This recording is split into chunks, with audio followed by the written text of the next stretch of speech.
everybody. My name is Fran, and I am one of the co-hosts of Rambling Through Everyday Life with Fran and Angela. We are so very thrilled that you are joining us this week. We have one of our very best, favorite friends in all the world. She is, yes, a friend. She's a wife and a mom and yada, yada, yada, all those things. But she is a counselor to us, and she advises us and gives us guidance so very well in how to take care of your whole self. And I don't want that to overwhelm you, but I want you to embrace your whole self. And today's episode is just that. It's giving you an opportunity to listen and learn from our dear friend, Ashley Bausch. We want nothing more, you guys, than for these words in every episode, but of course these words today, to be kind, gracious words to your ears, to be an encouragement to you, just as Proverbs 16:24 says. So, as always, thank you so much for listening. Thank you for being our friend. But most importantly, thank you for this space that allows us all to grow together in Jesus. Okay, grab some coffee, sit in your comfy chair. Maybe you are settling in for a drive, or y'all know this is my favorite. Head out on a good long walk and enjoy the show. Thanks so much for letting us serve you. Have a great day. Okay, Angela, listen, we are not going to dilly-daddle much today because we've got a lot to talk about. This one's good. There's a lot of good content. This one is good. But before we dive in with our fantastic guest, tell everybody about the book and who won it and our giveaway and all the things from episode Dear Younger Me. Well, we gave away a copy of one of our current favorites, Louis Giglio's book, Don't Give the Enemy a Seat at Your Table. It's been a game changer. I have loved every bit of this book, just about winning the battle in our minds. And goodness gracious, we're all fighting that battle. But our friend Amanda won the book, and I'm going to hand deliver it when we leave here. I'm excited to see her. That's so fun. I love it. Okay. All right. We're just jumping right on into the deep end, y'all. This is one of those episodes where we just don't have a lot of time, nor do we want to just kind of lollygag and ease our way into this conversation. So, golly, if we could have sound effects and horns and confetti, it would be for this dear, precious soul, Ashley Bausch. Ashley, welcome back. Thanks. Tell everybody who you are. Tell us whatever it is you want to tell people about yourself, and then we're going right on in. Hi, my name's Ashley. I'm a mess. Perfect. That's about all. Welcome to the club. I think I will just start with, I know that it's important. I'm not a person who gets, starstruck with celebrities or people. I always want to know who people are and not what they do. And so, people can figure out, most of the people listening, I'm sure, know how many kids I have and who my husband is and all the things. And I want to be known for who I am and not for just what I do. Yeah. And so, I think that that's kind of a new speed for me, because I think maybe in our 30s, we are trying to figure out, maybe our 20s and 30s, we're trying to figure out who we are, what are we going to be known for. And now that I'm 43, it's less about oh, wait, these are the things that I do, but hey, do you love me for me? When nobody's looking. My son Moses is a Marine, and at the beginning of August, he sent me a text and was like, today's my 1-year anniversary. And he has done a really good job, and he's super whatever he does, right? Doesn't matter. And I said, are you proud of what you've done in a year? And he said, yeah, I feel like I've accomplished more than a lot of people in a year. And I said, I would argue you've probably accomplished more in a year than a lot of people have in their lives. But all that aside, are you proud of who you are? Are you proud of the man that you are? Are you proud of when you hang your recon shirt on the hook in the dark when nobody's looking? Are you proud of who you are? And that is becoming more and more and more how I validate who I am. Am I proud of myself when no one's looking? Yeah. Without anybody knowing what even is my last name, who my husband is, who my kids are, what my businesses are, like all that to the side. Yeah. Do you like me for me? Listen, Angela and I have said and had so many conversations about the importance of examining your heart so that you do know who you are. Yeah. Because that, to me, is the hardest thing to do. It's very easy to rattle off my husband, my children, Yeah. what they're doing, all the things that I'm involved in, but that really doesn't give you any indication of who I am as a Right. human being. Right. And so the purpose of these particular episodes are for us to encourage people to really evaluate Yeah. who they are as people, to take some time with just yourself and, of course, other people, and talk about what is the condition of your heart? What is going on inside of there that's good? What's going on inside of there that is terrible and not so good? But you're bringing it before the Lord. You're having the conversations with the people so that you yourself can answer that exact same question that you're asking of your child. Mm-hmm. And I think that nowadays, in this culture and in this world, which we will get into, we're not allowing ourselves to do that just personally, internally, much less with one another. Well, and then I think the disconnect is because we are not doing that, we are not realizing that our motives of what we actually do is tethered to, am I okay with me? Mm-hmm. Like, am I loved if the dishes aren't clean, if I'm not on that committee, if I don't drive this kind of car?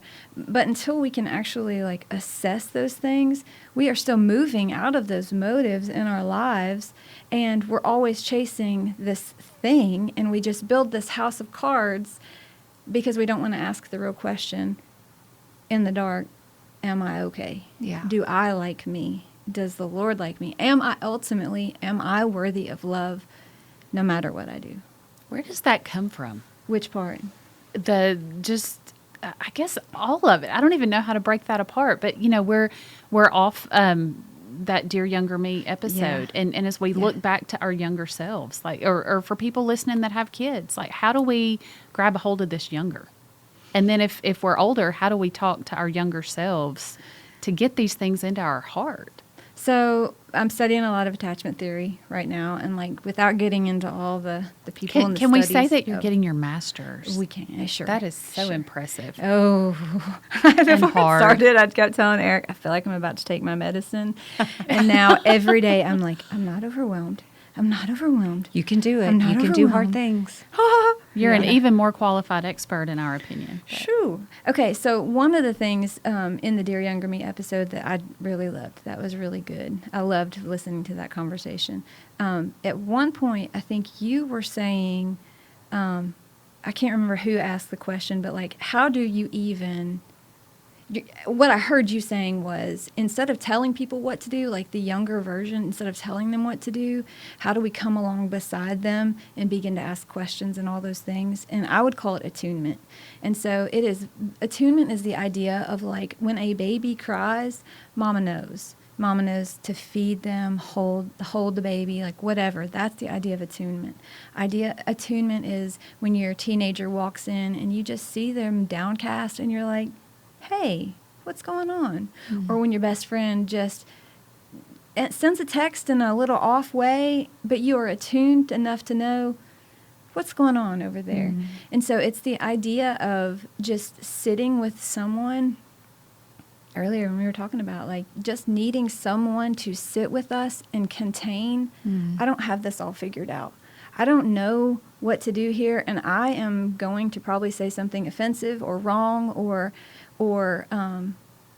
just that isn't the quote unquote right thing to say. And if I say that, are you still going to love me, or are you going to be offended and leave? Mm-hmm. And so I'm not even sure if I'm answering your question, but like, where does that come from? I think it comes from too many times in life because as we're figuring out how to walk through life, we're going to make mistakes. But do we have people around us who are like, come here, I love you. I love you. Like, I'm not offended. I'm not afraid. I am not scared off by the questions that you're asking. And so because we don't have people validating those places for us, most often we hear the truth without the grace part. When Jesus came, he came in grace and truth. He came in grace first. But as people, especially as parents who have busy things to do, we usually skip that grace part and go right to the truth part. And so as children, we grow up asking that question, am I worthy of love? Like, if I screw up, this is something I've learned a lot lately, like the opposite of a good self, the opposite of a bad self is not a good self. The opposite of a bad self is a loved self. Oh, wow. Does that make sense? Yes. Like, we think of ourselves in terms of good or bad, but we need to think of ourselves in terms of loved or not loved. Isn't that just so fascinating? We could talk about that all by itself. And regardless of, I've heard you say this, and I probably will say this wrong, but we were made for love. We were created Perfect love. for perfect love. That is how God created us, for perfect love. And then even as newborn babies, we are brought into this world, and that perfect love is not perfect anymore. And our whole lives, we are searching for that, and we search that out in 1,000 ways, in different ways, looking for that. But let me ask you this, because I think it's, as a child, if we're thinking about ourselves younger, or we're thinking about our children, if you have children, thinking about their own growing up, how do you feel about that word, authenticity? I think that, golly Bill, what a time our poor children are growing up in social media world where they don't know what authenticity means. And so for us, in my generation, I was never taught how to be authentic, how to examine my life and my heart, and what is it that I'm really searching for. I wasn't ever taught how to do that. So I've had to learn how to go back in time and do that. I can't ignore all those years way back there. So I've learned how to go back and look at my true self, and look who I was, and what was happening in my life. So for our kids, for ourselves, that concept of being authentic, I think it's just one of those words that people love to say. Kind of like, let's be vulnerable, let's be transparent, let's do all these things.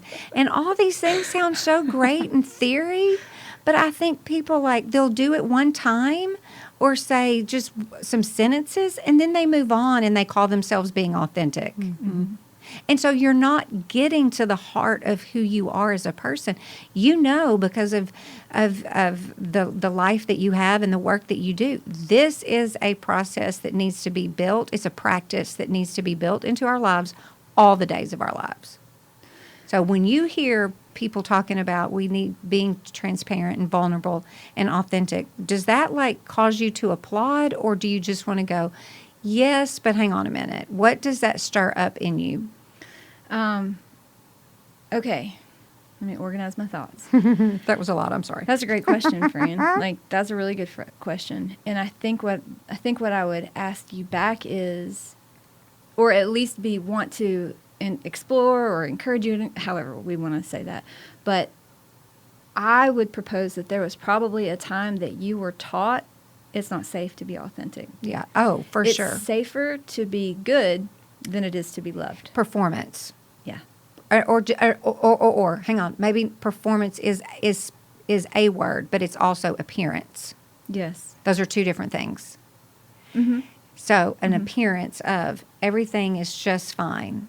And even today, we can do that with our own kids because we don't want to take the time to deal with it. And so we just go, oh, everything's fine. It's not that bad. Or, suck it up, buttercup. Or in the South, put your lovely on. We're not gonna deal with that. It's not that big of a deal. When I now hear it's not that big of a deal, it's a big deal. Everything's a big deal, Ashley. I know. In the makeup of a human being, everything is a big deal. The small things are the little things. And so, Jesus, help us. But Fran, we got to get dinner on the table, and we got to get Timmy to the next little ball game, and we don't have time for this mess. So we're dismissed. And what And does that do God to us? bless us. God bless our parents. God bless our kids when they're parents. Like, there are things, like there's the tyranny of the urgent, right? There's these things, like we all have to pay bills and fix food, and like there are some things that have to be done. And I hope I don't offend y'all or anybody else listening. And we are way more concerned about what we need to get done than the development of these children. Absolutely. We're going to pay the price for it. I'm telling you. Y'all- I'm telling you. I'm telling you. It's on our It's bad. hands. And it's sad when they're older and that realization sinks in. I hope the parents listening with younger children will Yes. hear this loud and clear. So what's the And- practical way? So what's the practical response to a parent that's, say, 30 years old, 30, 35 years old, that's like in the throes of truly developing and shaping minds, behavior, conversation, and they're fighting, I've got to do all these things. Yeah. They hear what you're saying, and the logic in our mind says, I know, Ashley, I know, but I don't know how to do. I don't know what to do other than say, how was your day, precious, at practice? And they say, it was good. And then you just leave it there and you call it good conversation. I do want to answer that, but let me address this. Let me say have this so one many thing. things we could talk I know, about. it's flight of ideas. I do want to say, for those of us who did not attune well to our children as they were younger, teenagers, and now we have adult children, like, not all is lost. I don't ever want to, like, anyone to ever hear or receive shame. That's that right. I did it and it's done, and oh well. Because Like, you I know can't- what? God is bigger than us. And it's not like he says, okay, you've got 18 years, get it right. Good luck. No. They still need us. There are things that as my adult, okay, here's a great example. I hate to use Moses all the time, but he's just pretty easy pickings. And he's my first, so Yes, God I made bless the the first. most. He was the guinea pig, right? But like on his 16th birthday, we went and did something that was not his super favorite idea. And I was cleaning something out the other day, or I don't know when, but I found a picture, and it was this big party that we had, and all the people are so fun, but the look on his face on his 16th birthday in that picture was just, this sucks, and it's fine, because whatever. It's what they want to do. Yes. And so in that moment, here we are 3 years later, I sent him a picture. I sent him a picture of the picture and said, hey, I want you to know, I see your face, and this breaks my heart. Like, I made a mistake here, and I'm so sorry that I put you in that situation. That's so redemptive. It is. And so that's what I want people to hear more than anything, is not, oh man, I made this mistake, and Right. like I'm screwing just, it all up. I'm just a loser, and I'm no longer worthy of love, right? See how it always Yeah. goes back, because I Circle. didn't perform well. Right. So now I can't even be a good mother. Like, no, no, no, no, Right. no.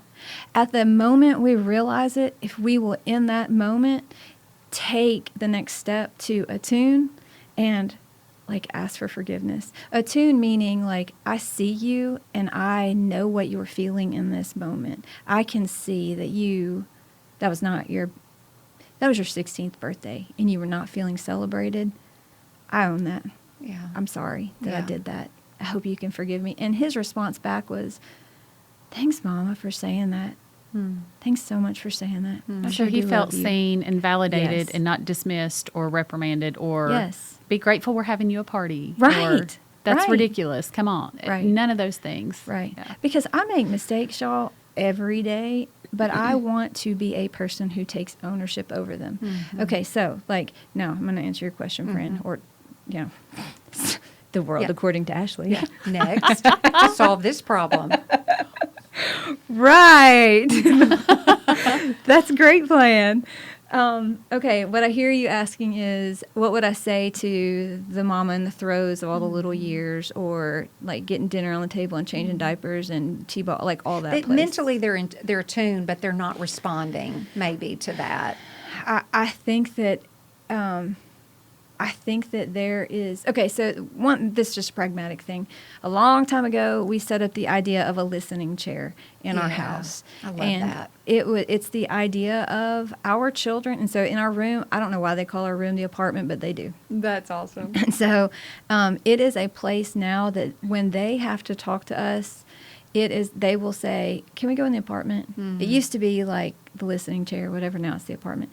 Can we go in the apartment? And in the apartment, when they are there and they close the door, they have everything else stops, y'all.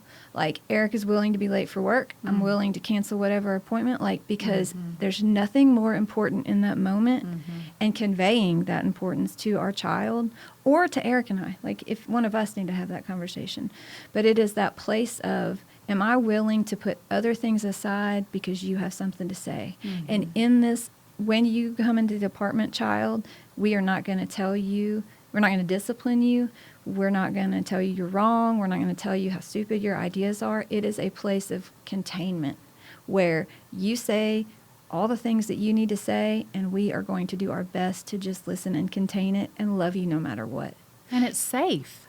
And now later on, if there's something we need to address or discipline or whatever, like, we will come back to that. But in that moment, there is nothing more important. Like, go to McDonald's, keep pizza in your freezer. Like, I don't know how to do, but the best meal in town, the greatest travel team is not more important, I promise, than attuning to your child and letting him or her know, hey, whatever messiness you have, come bring it to me. I want to help you hold that well. Well, and I know that I'm only going to speak for myself. I can't speak for you all, but I think there's a lot of people that they didn't have that.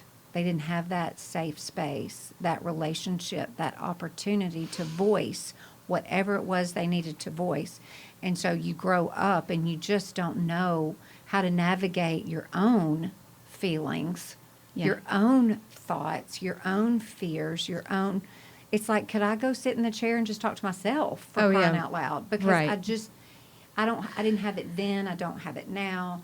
And I think that that's kind of where we're living as people. If you're a parent, is that you're trying to deal with your own authentic self as well as navigate the authenticity and the health of your children. And it's just this weird place to live in that is just like, oh my gosh, I really do need an ABC 1, 2, 3 breakdown. And I think maybe our takeaway in this is that we want people to have practical application and steps. And so I love this concept, this place, this idea of a space in your home, for crying out loud. The fruit and the health that will come out of, or that's being developed in these kids' lives it's probably one of the greatest gifts you will ever give them. I have a question. So that's great for our children. What about the child within us, the dear younger me? Because when we said on the episode, it makes me emotional, and I just kind of freeze up. Like, I'll go back there to a point, but I've not given myself the safe room or chair or whatever to look at younger me and say, okay, really, what do I need? Right. So if I'm afraid of that, and I am, and people listening relate, what do we do with that? Okay, so let me again. So much content. I'm just going to sit here and be quiet. I do want to say, like, research shows that if we can attune to our children, even good parents only get it right about 50% of the time. Well, that helps. This is not Pressure's right? off. It is. Like, it's got to be, because there's no way. Again, we're not perfect. They're created for perfect love. We only have to get it right about 50% of the time. But I'll tell you what, the first time your child comes to you with some piddly, like, he took my truck and I didn't like that, and be like, well, you're supposed to share. Guess what he's never going to do again? Like, we cannot afford to get that wrong in that place. So, like, don't say anything. Just, yes, I can imagine how you'd feel that way. I would feel that way too if somebody took my truck, whatever it is. Okay.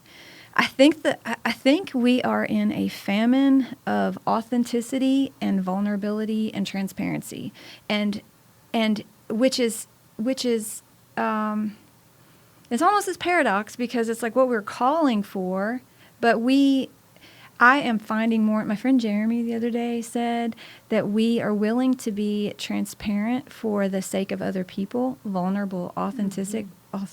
Just authentic. Thank you. That's the word I was looking for. Too many big words. For the sake of other people, but we are not willing to do it for our own sake, because that's what I hear you saying, Angela. That's true.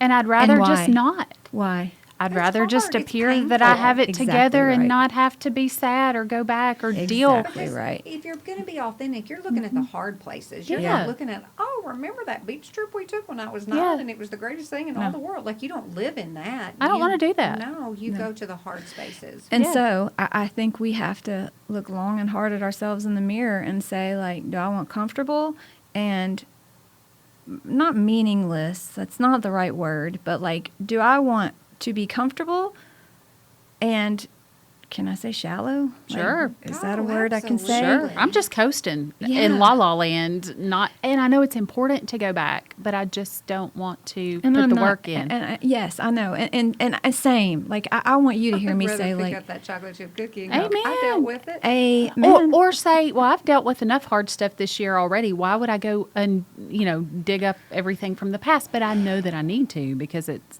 coming back up again. Well, and I think that that's the other, like, we get caught in this, like, crossroads because life is currently hard. Why in the It's For world everybody. would It we began want on to? March 13th, 2020, and it's September 21, and we're still all just Hanging on. for dear life. It is hard on a good day. Why would we want to go back and, like, add more hard to a hard day? Yeah. Like, you're exactly right. I mean, I do the same thing. I regularly am like, I do not want to deal with that. So fix Nope. it, Ashley. What do we do? Well, that back too, like, are we willing to look in the mirror and say, hey, like, if I really want to love my children well, if I really want to love the one in front of me well, if I really want to ask others to be vulnerable and authentic, how dare I do that if I am not willing to put myself on the table?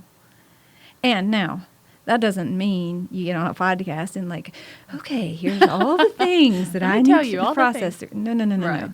Like, when I was in California a couple weeks ago and we did 8 process groups, like, that is a very safe group. And that's like therapy group, right? Like, that's not just friendship. I'm not, like, I highly recommend therapy for sure. And when we talk to people, we almost always talk to them from the logical side of our brain. Like, if I'm going to sit here and process with you guys, I will, 90% of me, and I know what I'm doing, right? I'm going to tell you what I think about all the things. It is very painful for me to begin to tell you how I feel about the things. And if we are really going to, like, make room or make forward progress in these difficult places, we've got to come over to the part that says, this is what happened. This is how I feel about what happened. So so then, because we don't want to do that, we convince ourselves, I don't need anybody. So here's my great story of, like, how I got, like, smacked in the face with this a few weeks ago. I was processing something very painful, and I allowed myself to go into the feeling side of it with Eric. He was sitting on the couch, or he was sitting in the chair, and I was sitting on the couch. And I allowed myself to just go into the deep places of really feeling the wrong that had been done to me. And it was really, really, really hard. And so he attunes like 99% of the time. He usually gets it right. This day he did not get it right. And at one point, and so, like, yeah, because he was, like, laid back in the chair, and then he said something, and he was like, but I needed him to lean forward and, like, put his hand on my back, or, like, just rub my back and just say, like, I'm here with you. Mm-hmm. But what it felt like was he was being indifferent. And at some point, he was like, so what do you need from me? And I'm like, oh, no, I'm done. Like, I don't need anything from you now. No. Dude, I'm good. Thanks. Thanks for listening. And what I said to him was, I have the Lord. I don't need you. Yeah. Mm-hmm. Because, and this has been a major an epiphany in my life recently. Because, number one, people are hurtful and they don't attune well. And so, like, I expose this super vulnerable part of my heart to my husband, who knows all my story. He's got all the letters behind his name. Like, this is what he does. Like, he's great at what he does. Mm-hmm. And he missed it. And then, like, also, I don't want to make idols of people. So I get caught in this bind of, like, I don't want to go to someone with something that I'm supposed to take to the Lord, right? Like, I do not want to be like, oh, I can't process this without this person, because that's an idol, and that is scary to me. Like, I don't want to have idols in my life, okay? So, like, number one, I have learned people are hurtful. Maybe I don't need them anyway, and I don't want to make idols. In that moment, I realized, or like from then until now, wait, we actually do need people. This has been the revelation that I have been really wrestling with lately, and it's been really hard for me, and I feel like I ought to know better, right? Like, it's been hard, y'all, to understand that I have to be, like, the risk of being vulnerable and authentic is really, really, really risky. It's about the scariest thing that I do, because if it's hard to name it and feel it, and then if I allow someone else into that place, are they going to hurt me more, or will they be indifferent? Mm-hmm. And dismiss me? Yes. Because I think even for me, it's riskier. Like, there's a part of me that knows, like, if you say something wrong, like, I can metabolize that a little bit better than I can metabolize indifference. Mm-hmm. Indifference to me means you're not worth showing up for. Yeah. Like, it wasn't really as hard as you think it was. Like, just quit crying and move on. So how do we become better listeners and attuners and think, like, when a friend comes to us with something, mm-hmm. you know, it's my personality. It's hard for me not to jump in with a solution, and I actively fight that, because I know there's times I'm a fixer, and my job is a fixer, and I have to know that a lot of times people just need to know I care, I'm with you, I'm sorry that happened to you. What are some things we can say or do? How do we do this well? Okay, number one, leave your phone outside the room. If you got an Apple Watch, a whatever watch, like, take that junk off, because when someone, if, like, in that place, if someone is bringing something to you, they are super sensitive to micro movements, and if you, like, glance at your watch, she knows you're not paying attention. Mm-hmm. She knows you're not listening. And there is some part of her that, like, puts another brick in her wall. Right? Even if she continues to talk, or she may let you do it once or twice, but at some point you show yourself unsafe. And so I think that, number one, we have to create a space for containment, and that means we have to be very, very, very careful, because if there is a more sacred place than someone's brokenness, I don't know what it is. And so we have to hold that well. And then number two is, just don't talk. You don't have, like, in that place, they don't even need right answers. They don't need to know. They are not looking for solutions. That may become later in the conversation, but in the first part, all they need to know is, here I am in my brokenness. Are you willing to contain this? Are you willing to hold this space for me and not run away? That's it. At least in my experience, like, personally, professionally, like, that is the majority of what we do in our office, is we just sit with people and validate their pain. We'll get to working through things for sure, but we just need people to validate our pain. Yeah. What are some, you're so good with questions like, you know, what do you need is a question that I've learned to ask because of our time together. Are there any other questions that come to mind? Are there anything, you know, if somebody just needs a little help, maybe articulating or expressing what they're feeling, how can we be a good listener with open-ended kind of questions? Okay, so I'm going to go back to my process group for a second, because that was super interesting. Here, a fun fact, I've never actually been to counseling. Oh, Because you're married to your counselor. Wait a minute. You have been to counseling. You've been in many sessions. It just maybe looks a little different than maybe the rest of us. Yes, but it's always so funny when people come into our office for the first time and they say, I've never, and I'm like, have you ever been here before? No, never done. I'm like, good, me either. Me either. It's my first time Me too. That's such a powerful 2 words. Me too.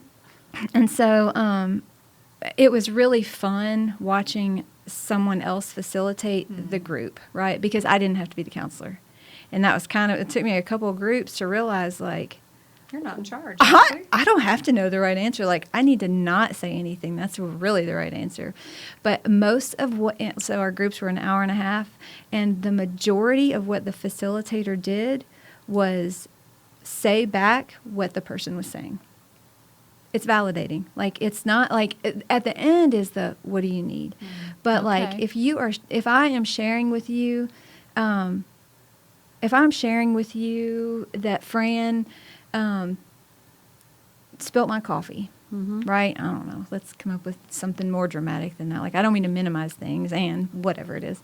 It's hard to think of Fran That's doing a safe anything example. wrong. That's I've right. hurt your feelings. I said something about you. Yes, and if I am sharing that with you, a good thing to be would be like, of course you wanted coffee.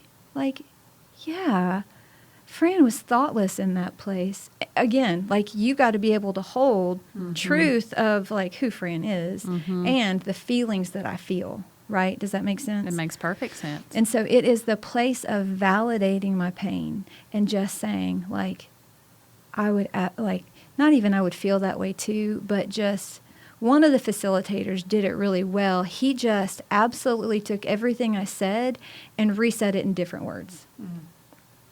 Does that make sense? Then you know that they get it. They're Absolutely. comprehending, they're tracking with you. They're not just saying, well, that's silly, or you should have given her the benefit of the doubt. Or, And it's your you feel what you feel. And a little bit, so, and I do this, maybe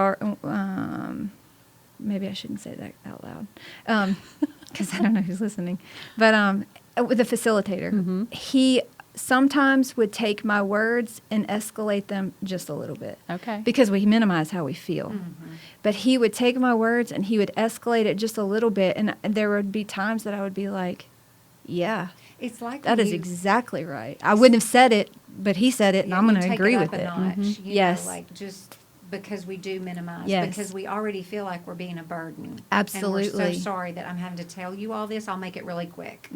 You know, and so you just don't want to go and say all the strong adjectives. I don't. I'll tend to just, you know, minimize it. And then to sit and listen, that's wonderful, practical advice for your family, for anybody in your life that is willing to go there with you. And I honestly, people don't know what to do when you're telling them hard things. And I think just, listening, but that can feel kind of awkward and weird. You're like, I'm supposed to say something, you know, and you Right. just don't know what to say. Right. But validation, that's all Yes. anybody wants. I mean, you're Yep. just basically saying, like we've said, I see you and I hear you. I Yes. hear what you're saying. Let me say it back to you. I'm so sorry. Right. I notice that oftentimes I will say, this is what I hear you saying. Yeah, that's good. Sometimes I do that, and then I am also learning the value of just like, yes, you are upset because blah, blah, blah, and just saying what I heard that person say Let me without ask you the this disclaimer. before we wrap up, because good grief, we could talk about this for 2 hours. Why do you think people, if you are, you know, sitting here holding out my hand and I'm basically giving you my heart and all Sure. the emotions and feelings and everything that goes with it, and I hand that to somebody, why do you think people get defensive? Why they respond out of anything other than compassion? Is that just simply lack of knowledge? What is that? Do you think it's just they don't know what to do with it? And then they sure as heck don't understand the harm that's being done when they don't receive well what it is you're saying. I mean, what do you think's happening there? I 'Cause think- we're not all trained professionals, for crying out loud. We're just regular Joes trying to help our people out. So if you bring something to me that in some way that I have hurt you, or you wish that I had done something differently, instead of just attuning and saying, like, taking ownership over it, I'm going to defend. Is that your question? Yeah.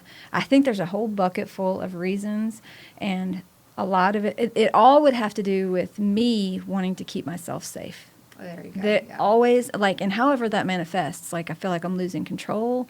I feel like you said something, like, let me think that through. Like, it would most often be like, I feel like I'm losing control. I feel like if you say that and I don't like it, how's that going to make me look? Yeah. Which ultimately is control. Like, it Yeah. always goes back to, I'm going to keep myself safe. And we have this, like, ingrained thought of, I'm going to keep myself safe at the expense of you being safe. Like, I will keep you safe until you cross the boundary and I'm no longer safe. And at that point, like, sorry, I'm out. I'm going to tell you Yeah. why you're wrong, or Right. defend myself, Yeah. or justify, or whatever it is. Yeah. And again, like, that goes back to, I'm not willing to risk being vulnerable. Yeah. And I will say this, it is especially painful when it is people who we have been safe with before. And that is just, Well, you wouldn't have given them your heart and your feelings and your emotions and your experience and your thoughts and your concerns. You wouldn't have done that right. if you didn't feel like they were safe. Okay. All right. Again, we could talk about this for 72 hours, but we're not. So we're going to ask you, because you've said that this is a big eye-opening experience for you right now to understand that you need the Lord. You need Lord.